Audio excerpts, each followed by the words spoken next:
biso ya Mukulu TV. Ngai wabino Sandra Kabunzi kaka ndenge zalaka la série continue na émission oyo na salle la rabino. Lelo na memeli bino invité azana ya sikate po aleka na na ba émission mais pas na biso awa c'est pour la première fois oyo to invité ngana bino to ko découvrir tout au long de cette émission. Tozolo belangama likambu na biso le prophète et la prophétie. Donc on appelle Azali prophète aza mieux placé pour na ko répondre biso na babi mituna na biso. Pour nous appeler, appelez-nous au plus 243 89 57 33 607. Donc on commence à WhatsApp, on a moins souci, on a moins question. Plus 243 900 810 622. Bonjour prophète. Bonjour, maman Sandra Nganda Pambolayo. Merci papa. Ma émission chrétienne à Lingaomi parce que moi je suis spécialiste en matière. Alors, Batoumi, on a ignorance. Et puis terminer le lobby, prophète et la prophétie. Vraiment, terminer Zaramoulaï, mais trop belango. To sansango parce que télévision za ngonga ko bato mingo ba ebite ba kota na koyeba po etenkolo asunga bango. Amen papa yo zali mbali boso oya na plateau na biso okoki koyebisa bande ko balandi na biso ozanani osalaka nini pour que bakene na openza malamu titolo ya. Bon nécessairement azali mongu na Nzambe. Mon Nzambe azaka patron d'Arane Mosali ya bato. Parce que Jésus-Christ est mon travailleur ya bato. Ayaki na mokili bona ko sunga batu baye babokoni na Nzambe batika masumu bato wa repentance. Yanga zaki serviteur. Lelo au contraire, Mosali na Nzambe akomi Nzambe. Mosali na Nzambe akomi patron. Mosali na Nzambe akomi na niveau na éviter confusion quand on a kata mokili, nous ne savons pas. Nazali simple Mosali na Nzambe. Et puis, na 5 ministères, nazali prophète, parce qu'un prophète, nazali ministre parmi 5 ministères, ozali na 4 ya mosala na Nzambe. Tokotanga yango, tozali na apôtre, tozali na prophète, tozali na évangéliste. Oh, lelo pasteur akoma te, pasteur amutamine. Évangéliste, tozali na pasteur, pe tozali na docteur. Alors, bango so ba 5 ministères. Loboko to simbi oyo. Ça c'est l'église. Loboko oyo simbi yango oyo Jésus. Jésus a bâti église. Église a bâti 5 ministères. Na 5 ministères rôle na bango pour la perfection dans l'église des saints. Oyo bato quand il y a une confusion totale. Il faut les loto ibisa bato bazonga na nzela. Ah oui. Binomo bozo sentir ambiance ngo ndenge ezalaka na papa prophète Ngefa. Papa, loka to lobeli peka mangamwango, to lobela peka sur le prophète na prophétie. O lobia awa makambo 5 ministères. Mais papa so to teli malamu. Na 4 à 5 ministères. Non to mona pasteur te asali des gars. Non to yoka te. Pasteur asali des gars. Non to yoka te o docteur mais kaka prophète papa pona nini prophète. So ki na ko loba eloko wana.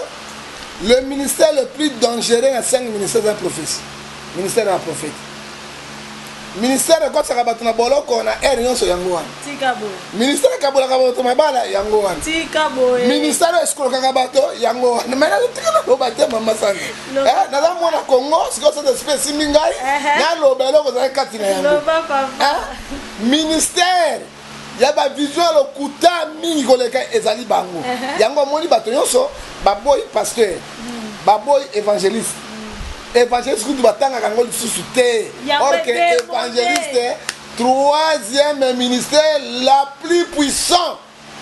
Un évangéliste dans la banque azanan. Un évangéliste Jimmy Chakara azanan. Un évangéliste un ministère très puissant dans va utiliser même un prophète, même un apôtre, un ministère il y a évangélisation, un évangéliste. Les lois baboya yango et comment il y a dadi. Vous comprendre yango. Alors, na makambo tout to solo belango lelo yo. bato balinga ministère ya prophète parce que ya prophétie parce que dit escroquerie et vandoir. Nous ne disons pas que prophète yo ça le kuta mais 90% ce sont les escrocs oyo bato ko sabana na Nzambe. Mais un prophète c'est un ministre de Dieu. Hein? Un prophète c'est lui qui prend la pensée de Dieu pour transmettre au peuple de Dieu. Quelle est la pensée de Dieu? Les gens doivent se repentir. Les gens doivent chercher la vie éternelle. Les gens doivent laisser le péché. Les gens doivent craindre Dieu. Doivent avoir l'obéissance à Dieu. C'est ça les oracles du prophète. Hein? Les prophètes de Babylone, on a dit mais un prophète, il ne peut pas prophétiser. Mais la prophétie la plus excellente, c'est la parole de Dieu. Il peut prophétiser dans la parole de Dieu. Dans la Bible, nous avons deux sortes de livres. Nous avons le livre évangélique et le livre prophétique. Et c'est un prophète. Jésus a la parole prophétique aux autres quatre de la Bible. Au contraire, un prophète a yebi même livre prophétique. Asimbaka Daniel, Asimbaka Osée, Asimbaka Apocalypse, Asimbaka Amos, Asimbaka Bakoukou, il y a d'autres évangile kaka. Moi si dendo amen. Moi si poto amen. Poto paradis. Après un bandit va prophétiser le kuta. Non. Pour un prophète, ils ont utilité. Il y a qu'on prophétise kaka. Mais la prophétie la plus excellente est quand il loba ensemble. Tant qu'il loba tei mutu, na maloba prophétique. Par exemple, au cours de l'année de 70 semaines dernière. C'est la prophétie. Il y a tant à l'élo, au Daniel a monaki, tant à Zalaki, tant à l'époque, l'époque à l'élo. Daniel a 4 animaux. Ami mon 4 animaux. Daniel a Sakoli Yango, Stati à Nabucodonosor. Daniel a Sakoli Yango, mais tout le monde a Makambo Yango l'élo. Bah 2 bêtes oyo, Bassim Bakayangote. Bassim le temps de la fin, Bassim Bakayangote. Je comme ça, mon prophète, un commerçant. Est-ce que mon prophète c'est un commerçant?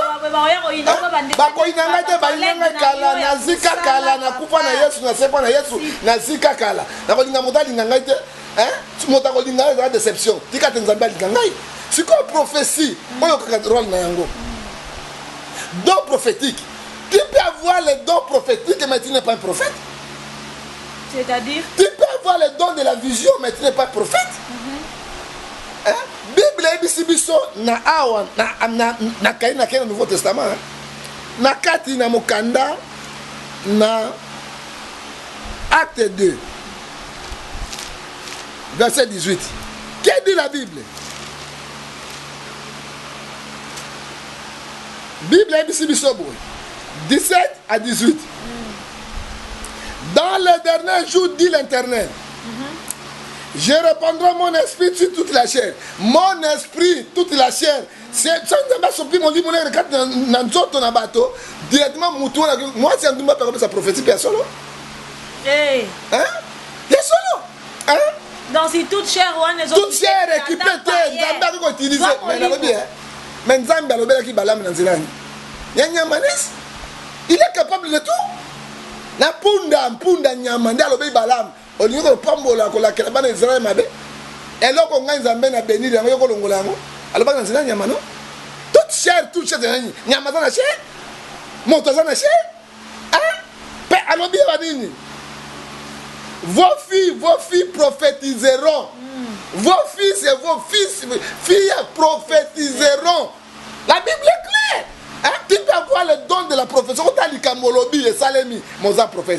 Un prophète, c'est un ministère de Dieu, un ministère établi, choisi par Dieu pour défendre son évangile, pour ramener les gens dans la vie éternelle.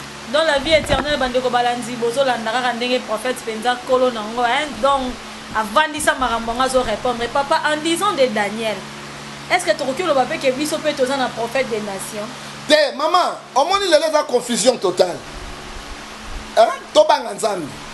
Bino ba commerçant ba prophète oyo. Ba coopérant, ba shuna rambo. Bobanga Nzambe. Papa shuna rambo. Mais oyebi nga na ça masu 1 mois 2 mois na prophétiser ngati. Ba nga bazali. Mais j'ai prophétisé le livre prophétique. Le livre des temps de la fin. Mais na sisi côté ya bongo na côté na bien papa makambo bindo te otenga oui la prophétie fait simba moto. Amen. Hein? Oyo tozomona lelo na ba shuna rambo ba gangster ba côté na kate église. Eh, tika boy papa. Oh tozomona za confusion. Soki na conflit na Sandra. Pona Samu sai. Na ibi Sandra femme mariée. Na ye rondo bango balelanga kaka.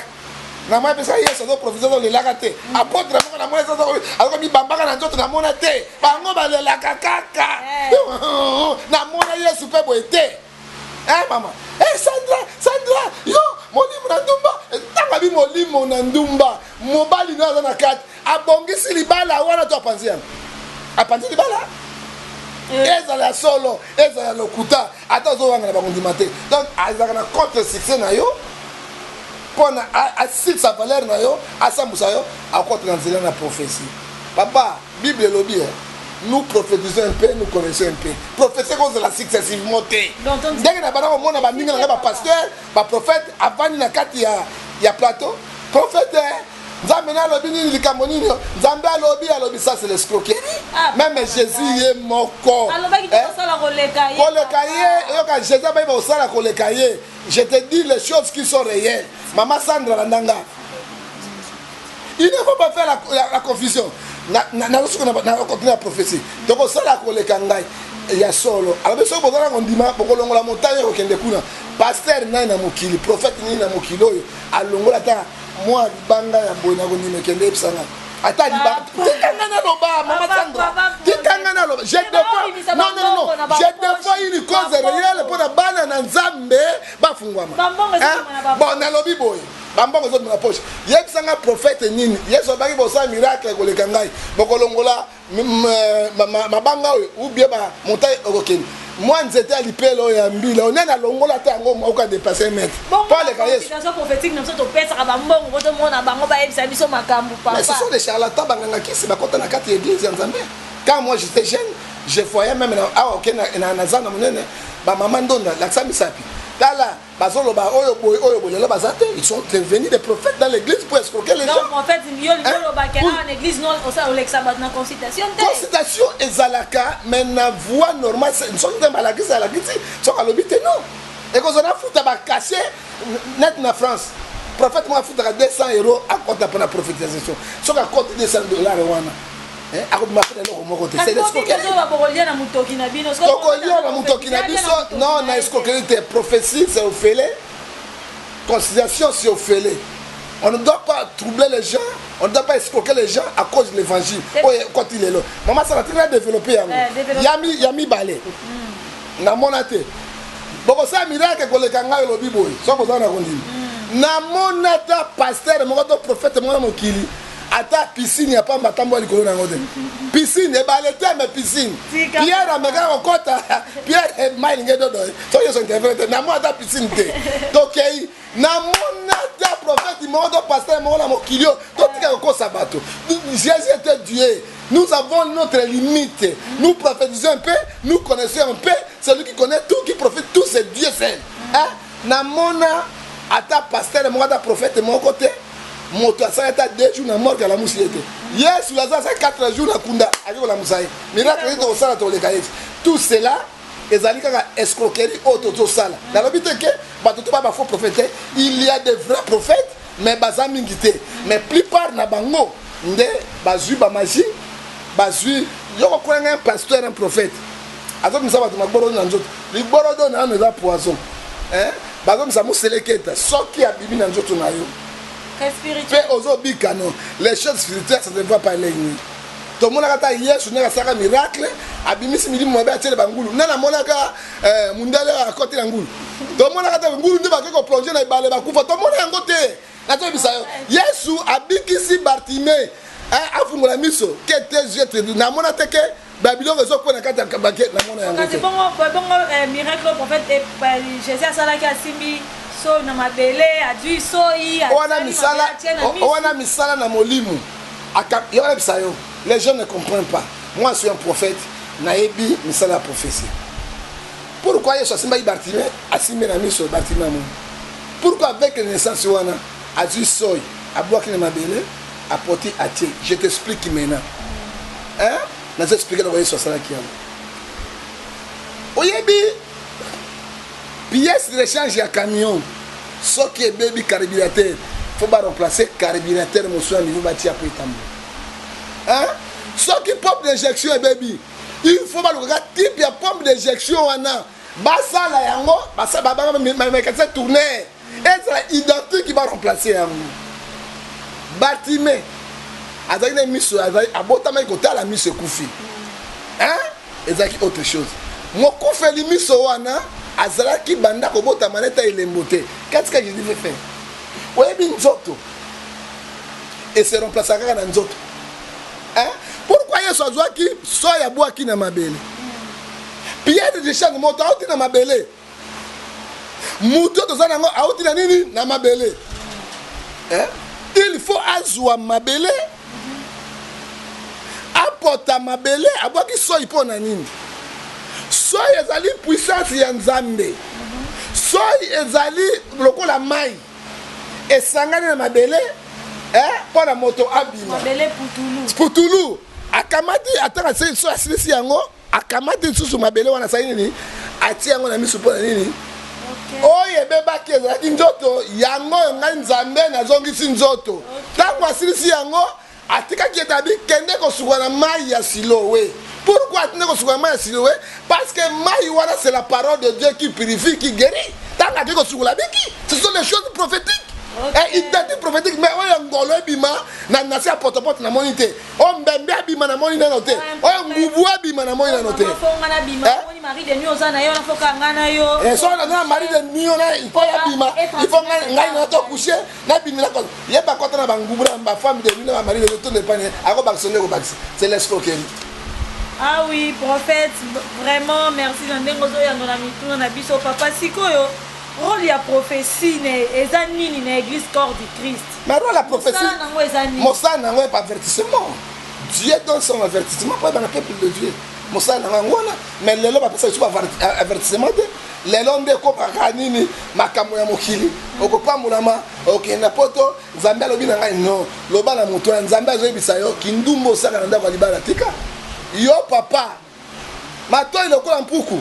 Tika okosaka mwasi na yo na makembesi ya libanda yo mwana tika okota ndako ya nganga kisi yo mwana mobali olingo simba bafumangani mpo na nini moto tokoyoki biloko ndenge na kobanga estce lo professeur lebakisaka moto ezalaka mibale okopambolama okovoyage soka linga bangi so namoni serikali liboso serikali kaka mikonoso serikali kaka mikonoso papa na ngai non prophétie ezali avertissement ya oyo nzambe akopesa na moto mpo na lobela libota na nzambe bakeba baavance ube baserikile c'est papa mabala lelo bible ezoloba na biso moto akabola te oyo nzambe asangisi or mabala lelo tozomona badivorce baproblème tout ça nyonso kaka mpo prophétie babalanaki mpo prophète alobaki est-ce que libala ekozala basé sur la prophétie papa yoka libala ekozala basé na prophétie te soki mwasi ya boyo kota elongi te ezali kamba makila elikamba esprit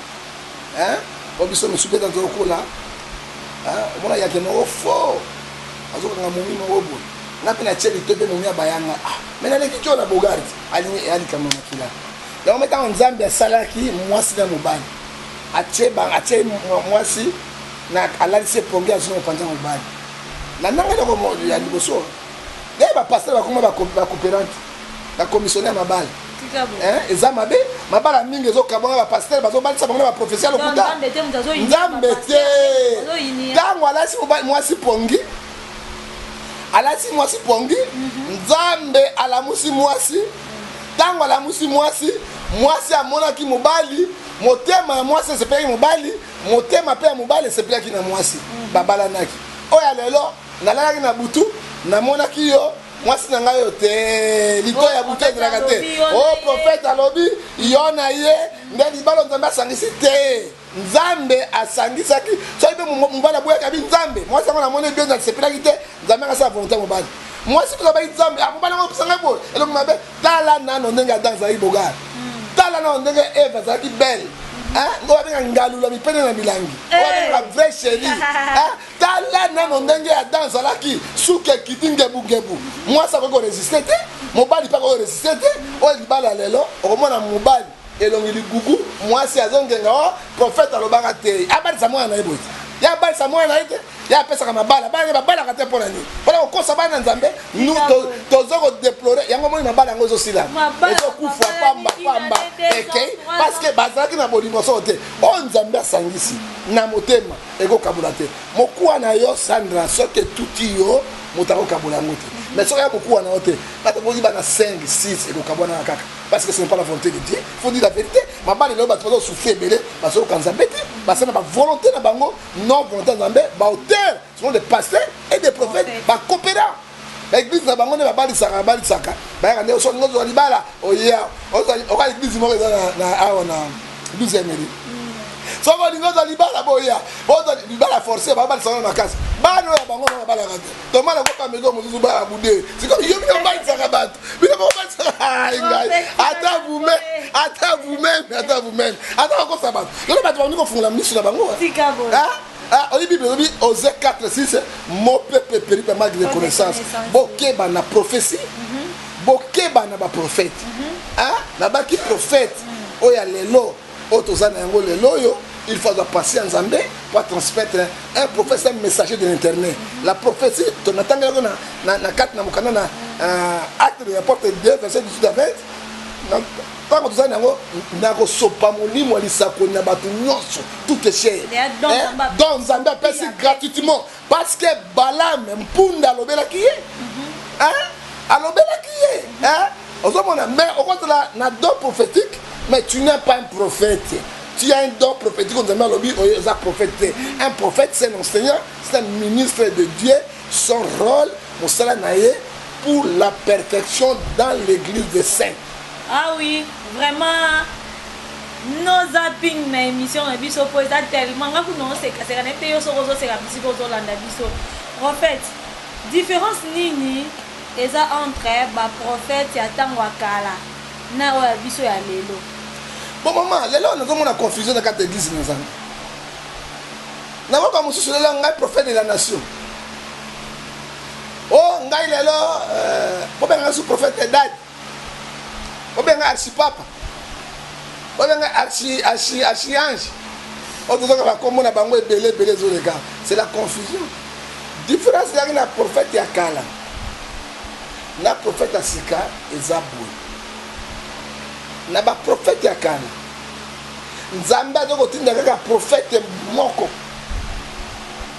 to na Israël to na Syrie to na Congo prophète wana message non soya nation wana eza okite pa na ye so kala dit que ne pas bisa roi akona bisa roi loba na peuple akona na peuple c'est pour cela babane ko benga bango ba prophète ya nation nation mazaki ni Israël peuple li nzambe ezaki nation sauté mais lelo tango ya kala lelo comme na tango ya sika tout la combien de nations Congo a la nation Brazzaville a la nation France a la nation Syrie a la nation États-Unis à la nation. Ce que le prophète est un prophète de la nation, c'est la confusion. Attends, la nation, Nzambe a dit que Israël, peuple linaye, et la nation souffrée. Osoka, n'attends pas Syrie, va s'en quitter. Pas tant que Irak va s'en quitter. Mais Nabucodonosor va s'en quitter. Nabucodonosor va s'en quitter. Oh, Saddam Hussein, on a quoi Nabucodonosor? Attends, Irak va s'en quitter. Nabucodonosor va s'en quitter. Naba Syrie va s'en quitter.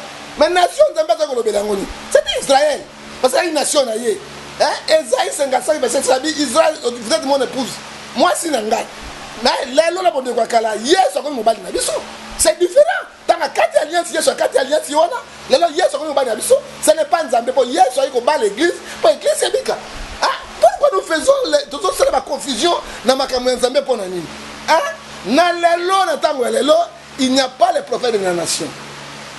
On est si la kala ekende na bonde ko basika mais soko tangi Éphésiens 4 verset 11 il a donné aux autres comme les apôtres pluriels les autres comme les prophètes mais tango ezaki Israël soki Amos abimi prophète mosusu azalaki te soki Eli abimi prophète mosusu azalaki te Et le dernier prophète dans l'Ancien Testament, c'est Jean-Baptiste. Dans Jean-Baptiste, la Bible parle du candidat Jésus, tu as un prophète de Moussa Legoré. Nation d'Israël. Beaucoup qui ont en Israël. Les autres comme les prophètes, les autres comme les évangélistes, les autres comme les pasteurs, les autres comme les docteurs pour la perfection de l'église. Il n'y a pas un prophète de la nation. Mais il y a un prophète. C'est la champ de bataille non la nation, mais champ de bataille ils ont l'église des saints. Ah oui. Tu as compris maintenant? Dans l'église des saints, il y a un prophète. Kimbango pas un prophète. Prophète Elias, il y a un prophète. Pas de belé. Et babi Kimbango, il y a Isaiah. Bon, tu reconnais tes parfums de bonne odeur pour Jésus. Toyambeli bino lelo prophète ngefa bozo yoka kaka ndenga zolo biela. Yango moninga benga mingi prophète du peuple. Na lobelanga peuple, na lobelanga nation te. Eki kwa nation ngoni Congo mboka bulegi. Ya pas. Eza pas. Mawatro. Sikoyo papa na ngai nous tozo comme vraiment tozo ke malembe ko chiter na émission na biso. Papa nakoyoka yo ndenge olobi awa est-ce que tokoloba mpe ke Joseph ya Bible oyo ya mwana ya Jacob azalaki mpe prophète? Joseph la Bible moi merci maman Sandra moi alingaka ba mission chrétienne il faut nayebi ozali chantre monene pour évangéliste. Merci papa. Namonaka balbum na yo namonaka Facebook soko boy sa mokina soko boy na sa mokina ta moto ndimi yo te nzambe azondima yo parce que nga namonaka mituna yo tuna poza mosali na nzambe yango nalingi ba mission chrétienne il faut des servantes na ba serviteurs na nzambe basala mosala wana. Joseph oyo ya mwana ya Jacob azali prophète te mais nzambe apesaki ye don ya interprétation des songes. Ye moka moni ndoto papa sanza minzoto moi okumamela ngai bande batame papa mama tokumamela yo ngoni soni tokomona kadme te ndenge bakende koteka ye ti ndenge bakende pa Potifar ateki ye Potifar ateki ne papa pa ina barwa ndenge azoki ba vision wana na nzela ya ye ndako mai premier ministre azali prophète de dona ye tikala ya ko bande ko ozali chantre tikala na chantre koyembela nzambe lelo Denis Ngonda akoma lelo mpe évangéliste frère Patrice toyebi te frère akomi lelo pasteur nzambe okotika chantre te Joseph achetaki vision te bandeko na ngai toloba te Joseph achetaki vision te Joseph atikali kaka na interprétation songe te comme premier ministre asomaki bato okotika mais tozokende wapi mama Sandra alors eza confusion totale yango moni ngai natikala na ngai ya prophète nasaka mosala ya prophète na bishop te babipaka te acité c'est là où Dieu me révèle les choses pour dire la vérité pour défendre l'évangile de Dieu lelo lisangisa tobebisika tango okomona église mosusu ye moko apôtre ye moko prophète ye moko évangéliste ye moko docteur alongo le pasteur nani akozi na 5 ministères ye moko oui nous ne refusons pas nzambe apesaka donné particulier moto mosu akozi na 2 ministères ya nzambe apesi mais sainteté c'est lui qui était saint Jésus-Christ lui-même il était prophète apôtre parce que l'apôtre n'est qu'au bâti l'église aller partout prêcher la bonne nouvelle à bâtir la capone 12 apôtres il est mort avec prophète il évangélisait il donnait des prophéties il est mort avec évangéliste partout il partit Matthieu 10 c'est aller prêcher côté du manzam il est mort avec pasteur un bon berger Jérémie 25 il est mort avec docteur na 4 na 12 ans à côté na 4 na temple pour na côté ya mamatea ya ba docteur. Mais à part Jésus, personne n'a zali. Et dans une bisangisa sangisa, au bateau tia, mboke comme la confusion, tozoé bate, nani. Mais n'a pas vrai prophète. Na maté na bango, na côté l'église, ata sa qualité, na oki ba maté à temps de la fin. Asi ba apocalypse, asi ba monstre, asi ba livre Malachi, asi ba livre Daniel, asi ba livre ya Habakkuk. Na ko ba déjà c'est un prophète. Mais ça que nous avons oh yes, Abik Sagi Bartimé, lui se koufa, a tient ma boque, a zongio, on a prophétisé, on a prophétisé, vraiment, parce que signaler déjà na sima na biso kuna ke minute na biso e komi na suka prophète en bolimbisanga ba réalisateur au baxilanga ta 5 minutes papa. tangela biso ata moi 5 exemples ba prophète ya Bible. Nako tangela 5.